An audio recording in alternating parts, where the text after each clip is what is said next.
এটা কোনো এক সময়ের কথা। একটি শেয়াল ভুলবশত একটি নগরীতে প্রবেশ করে এবং সে সেখানে হঠাৎ ধোপাদের পাড়ায় প্রবেশ করে। নীল রং গোলা জলে পড়ে যায়।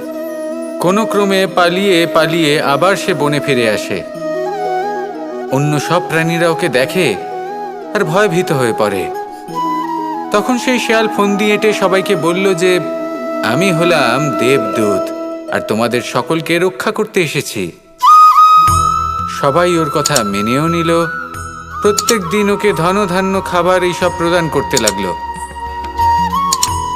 তারপরে এমন একটি রাত এলো যেদিন দূরে কোথাও কিছু শেয়ালের দল তাকে ডাকতে শুরু করলো। আর তখন এই শেয়াল নিজেকে আটকেই রাখতে পারল না।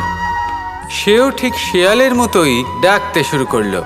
সকলে সেটা শুনতেও পেলেন এবং সকলে এটা বুঝতেও পেরে গেলেন যে এ হলো একটা ভণ্ড। সেই জন্য জীবনে কখনো ছলনা করবেন না। তাকে আপনি যতই লুকোনোর চেষ্টা করুন না কেন, সেটা অবশ্যই একদিন সামনে চলে আসবে।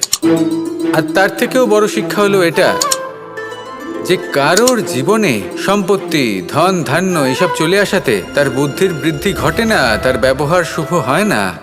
এটা তখন হয় যখন সেই ব্যক্তি সেটা নিজে পেতে চায়, তার জন্য ভাবনা চিন্তা করে, কর্ম করতে থাকে। আর যখন একজন ব্যক্তি নিজের বুদ্ধি এবং ব্যবহার উন্নত এবং শ্রেষ্ঠ করে তুলতে পারেন, তখন তিনি নির্ধন হয়েও ধন অর্জন করতে পারেন। ঠিক পদ্মফুলের মতো। একটি পদ্মফুল কিন্তু জন্ম নেয় পাকের মধ্যে।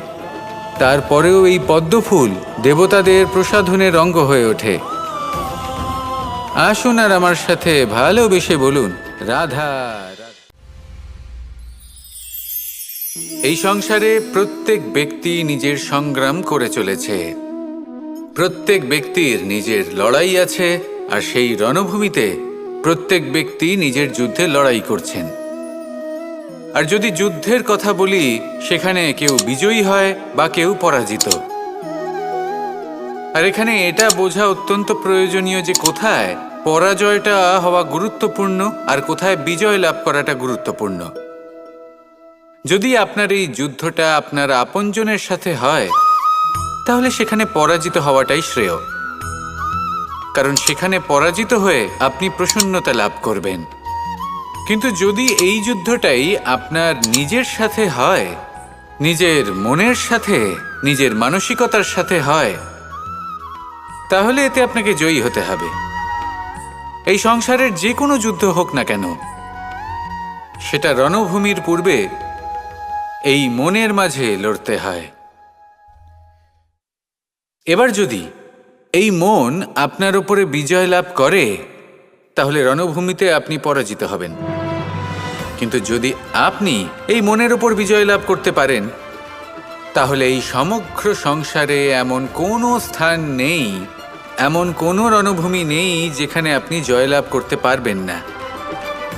আসুন আমার সাথে ভালোবেসে বলুন, রাধা রাধা।